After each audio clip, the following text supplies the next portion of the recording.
Rail मंत्री को लिखा, माननीय सांसद महोदय को लिखा, अभी भी एक चिट्ठी लिखी है और उसकी प्रतिलिपि सांसद महोदय को देने गया, उनके ऑफिस में वो रिसीव नहीं किया गया। बड़ा दुख हुआ इस बात का।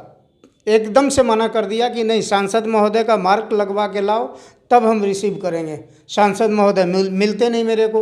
तो जब आप जैसे कि नहीं सुनते तो और लोगों की कैसे सुन लेंगे? ये तो वही जाने, इसके बारे में मैं कमेंट नहीं कर सकता।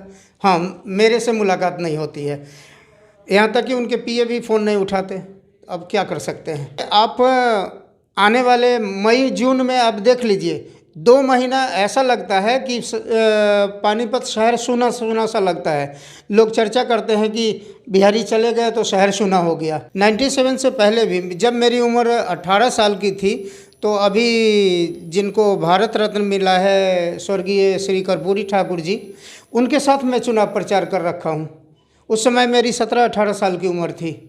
उस समय इतनी गाड़ियाँ भी नहीं हुआ करती थी, राजदूत मोटरसाइकिल से हम लोग प्रचार करते थे। इसकी ज़रूरत क्यों पड़ी उसको मैं नहीं उधेरना चाहता, वो हमारी सरकार की ही कुछ कमी थी, तो उधेरना उचित नहीं लगता है। इलेक्शन का माहौल है, इसका कुछ परिणाम गलत भी हो सकते हैं। और भी बहुत सारी समस्याएं हैं जो सरकार से हम कई वर्षों से मांग करते आ रहे हैं, लेकिन वही बात है कि शिकायत करूं तो किसकी करूं और किससे किसकी शिकायत करूं? हाँ, अब मेरे लिए भारी समस्या हो गया है कि बीजेपी में रहते हुए हम बीजेपी से मांग तो कर सकते हैं, उसकी शिकायत नहीं कर सकते, और शिकायत करने का उचित समय भी नहीं है। अभी चुनाव का माहौल है।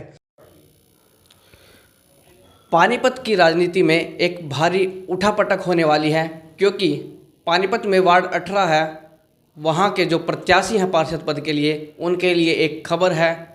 खबर हम बुरी तो नहीं कह सकते, लेकिन कोई अच्छी खबर भी नहीं है उनके लिए, क्योंकि उन्हें कड़ी टक्कर मिलने वाली है। टक्कर उन्हें एक ऐसे व्यक्ति से मिलने वाली है, ऐसी शख्सियत से जिसे हराना लगभग नामुमकिन सा ही है। इस समय हमारे साथ पूर्वांचल समाज का बहुत बड़ा चेहरा सुशील ठाकुर हैं, और पूर्वांचल समाज में इनकी जो छवि है वो उसी प्रकार की है जैसे कभी महाभारत के समय में पितामह भीष्म की हुआ करती थी। और केवल उपनाम ही इनका ठाकुर नहीं है, वैसे भी ठाकुर है, क्योंकि पूर्वांचल समाज का नेतृत्व करते हैं। पूर्वांचल समाज के सबसे पुराने ये नेता हैं, और पानीपत की राजनीति में इनकी पकड़ बहुत मजबूत है। ये जो चाहे वो सरकार से ये करवा सकते हैं, और सरकारें करती भी हैं। तो आइए जानते हैं सुशील ठाकुर से कि राजनीति में वो कदम रखने जा रहे हैं, कैसे उनके मन में ये आया। जी, मैं शुरू से भारतीय जनता पार्टी के साथ हूँ, और अब राजनीति में आने का एक मकसद ये है कि अभी तक मैं सामाजिक कार्यकर्ता आया हूँ, और अब मैं चाहता हूँ कि हमारे समाज के लोग भी जनप्रतिनिधि के रूप में चुन के आएँ, क्योंकि हमारी बहुत सारी समस्याएं हैं जो डायरेक्ट वहाँ तक पहुँच नहीं पाती है। एक जनप्रतिनिधि होने के नाते 2-4-10 जनप्रतिनिधि हमारे पूर्वांचल समाज से भी आएंगे तो हम मजबूती से अपनी आवाज़ उठा सकते हैं। इसलिए मेरा ये प्रयास है कि इस बार निगम के चुनाव से इसकी शुरुआत की जाए, और मैं खुद वार्ड नंबर 18 से अपना चुनावी घोषणा का भी प्रयास कर रहा हूं, और इसमें समाज का प्रयास है। समाज के द्वारा मेरे को बोला जा रहा है कि आप वार्ड नंबर 18 से लड़ें और पानीपत के अन्य क्षेत्रों में आप कैंडिडेट तैयार करें। ये समाज ने मुझे दायित्व दिया है। सुशील ठाकुर से एक सवाल हमारा ये है कि ऐसी क्या समस्या है जो पूर्वांचल समाज के लोगों को पानीपत में है, और क्या ये समस्या उन्हीं को है, और क्या और लोगों को समस्या नहीं है, और उनसे अलग पूर्वांचल समाज की क्या समस्या है? देखिए, हमारी समस्या है कि सबसे पहले एक छोटी सी समस्या थी, अब जाके हमारी सरकार 10 साल से है, अब जाके उसका समाधान होने लगा है। हमने शुरू से मांग की थी कि साल में एक बार हमारा छठ पूजा होता है, और छठ महापर्व के लिए पक्के घाट का इंतज़ाम किया जाए, लेकिन 9 साल बीत गए। जनप्रतिनिधि हर घाट पे वो मुख्य अतिथि के रूप में जाते रहे, वादे करते रहे, लेकिन काम नहीं किया, किसी ने काम नहीं किया। ये केवल वर्तमान सरकार की बात है, पिछली सरकारों की भी? पिछली सरकार की हम नहीं कह सकते, क्योंकि कांग्रेस से मेरा उतना मतलब रहा नहीं। कांग्रेस के हमारे पूर्वांचल के नेता थे, इसका जवाब वो देंगे। हम तो बीजेपी से हैं, हम अपनी सरकार से कह सकते हैं, हम अपनी सरकार से मांग कर सकते हैं। लेकिन मांग सरकार से ही होती है, चाहे कोई भी हो, क्योंकि काम उसी को करना होता है। बिल्कुल, लेकिन अब बहुत अच्छी खबर है कि छठ घाट के लिए डायरेक्ट हमारे सांसद महोदय और माननीय मुख्यमंत्री महोदय ने इसका संज्ञान लिया और कई बार उन्होंने इसका निरीक्षण भी किया कि कहाँ तक बात पहुँची है। ठाकुर साहब, आप राजनीति में अभी तो आप चुनाव लड़ने जा रहे हैं, लेकिन सक्रिय बहुत पहले से, कितना समय हो चुका है आपको? मैं जब से मैं पीछे से भी आपको बता दूं, मैं 97 में पानीपत आया। 97 से पहले भी जब मेरी उम्र 18 साल की थी, तो अभी जिनको भारत रत्न मिला है स्वर्गीय श्री कर्पूरी ठाकुर जी, उनके साथ मैं चुनाव प्रचार कर रखा हूं। उस समय मेरी 17-18 साल की उम्र थी। उस समय इतनी गाड़ियां भी नहीं हुआ करती थी, राजदूत मोटरसाइकिल से हम लोग प्रचार करते थे।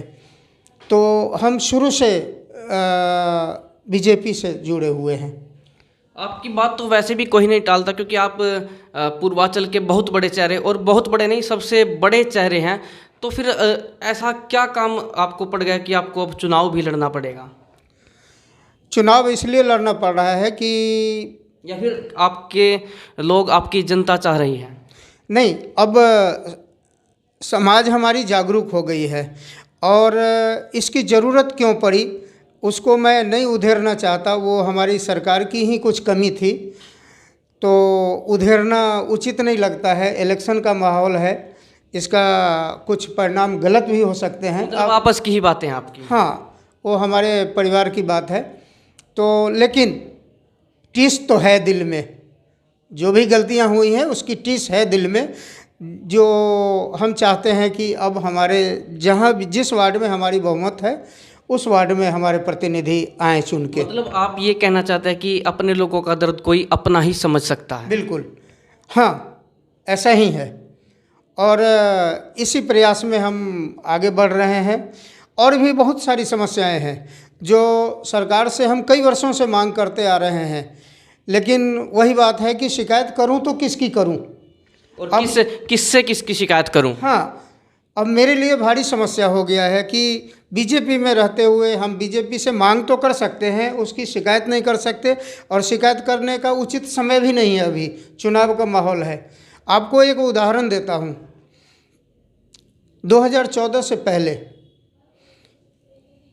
ट्रेन के शौचालय में पैसेंजर खड़े होकर नहीं सफ़र करते थे।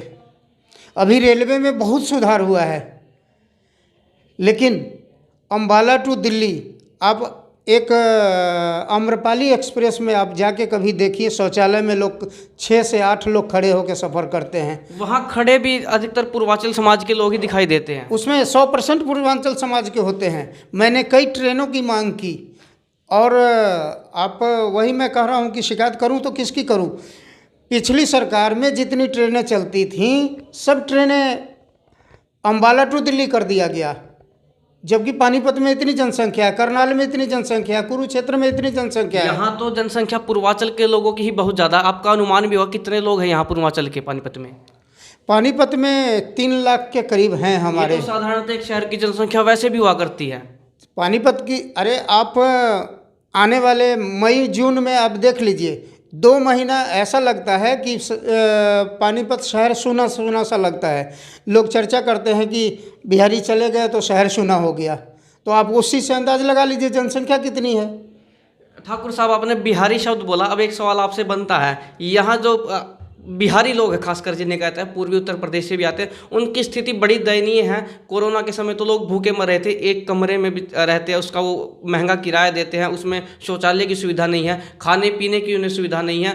कई बार तो देखा कि लोग क्योंकि मजदूरी करते हैं तो उन्हें कुछ तंबाकू वगैरह खाने की आदत है, वही खाकर वो अपना पेट भी भरते हैं। कुछ है ऐसा, लेकिन ये एक आपसी सवाल है आपसे। हाँ, इसकी संख्या 10% ही होगा। मतलब जो 10%। भूखे मर रहे हैं। हाँ, कुछ देखिए, कुछ उनकी भी गलती है, दुर्व्यवहार भी होता है उनके साथ बड़ा। दुर्व्यवहार भी होता है, कुछ उनकी भी गलती है। बट क्या है कि ये मीडिया में उछालने वाली हाँ, बात नहीं है। ये आपका व्यक्तिगत विषय हो हाँ, सकता है जो पूर्वांचल समाज हाँ है। हाँ हाँ।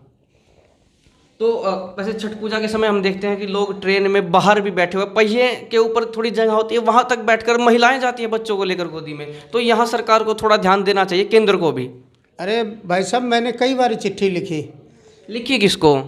रेल मंत्री को लिखा, माननीय सांसद महोदय को लिखा, अभी भी एक चिट्ठी लिखी है और उसकी प्रतिलिपि सांसद महोदय को देने गया, उनके ऑफिस में वो रिसीव नहीं किया गया। बड़ा दुख हुआ इस बात का। एकदम से मना कर दिया कि नहीं, सांसद महोदय का मार्क लगवा के लाओ तब हम रिसीव करेंगे। सांसद महोदय मिलते नहीं मेरे को। तो जब आप जैसे कि नहीं सुनते तो और लोगों की कैसे सुन लेंगे? ये तो वही जाने, इसके बारे में मैं कमेंट नहीं कर सकता। हाँ, मेरे से मुलाकात नहीं होती है, यहाँ तक कि उनके पीए भी फ़ोन नहीं उठाते।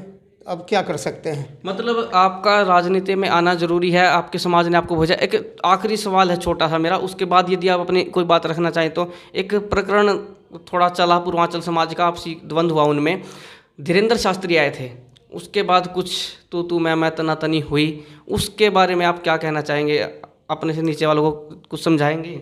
जितनी जानकारी आपको है उतनी ही जानकारी मुझे भी है। मैं उस प्रकरण में उसमें सहभागी नहीं था, उस कार्यक्रम में मेरा कोई रोल नहीं था। मैं 2-4 दिन जरूर श्रोता के रूप में वहाँ गया था और मुझे अंदर तक की कोई जानकारी नहीं है। चलिए, ये तो अच्छी बात है कि आप सबको एक आंख से ही देख रहे हैं। और कुछ जो आप अपनी जनता को, क्योंकि अब आप राजनीति में सक्रिय पहले से थे लेकिन अब चुनाव भी लड़ने जा रहे हैं, तो कुछ कहेंगे? और टिकट पक्का है या नहीं? मैं टिकट का इंतज़ार नहीं करूँगा। मैं टिकट नहीं मिलेगा तो मैं निर्दलीय लड़ूंगा, लेकिन लड़ूंगा इस बार ज़रूर, ये एकदम पक्का है। अगर बीजेपी टिकट देती है तो ठीक है, नहीं तो लड़ना तय है। अगर जनरल वार्ड हुआ तो मैं खुद लड़ूंगा, अगर बीसी हुआ तो मेरा बीसी कैंडिडेट भी तैयार है और एससी भी कैंडिडेट तैयार है 18 वार्ड से। मैं हर वार्ड में 3-4 तरह का कैंडिडेट तैयार कर रहा हूँ, जनरल, एससी, बीसी, लेडीज़, ताकि एट ए टाइम जाके ये ना हो कि जनरल कैंडिडेट तैयार करूं और वहाँ पे एससी कोटा हो गया। तो मैं चाहता हूं कि चारों तरह के मेरे कैंडिडेट तैयार रहें, जैसा माहौल बनेगा वैसा किया जाएगा।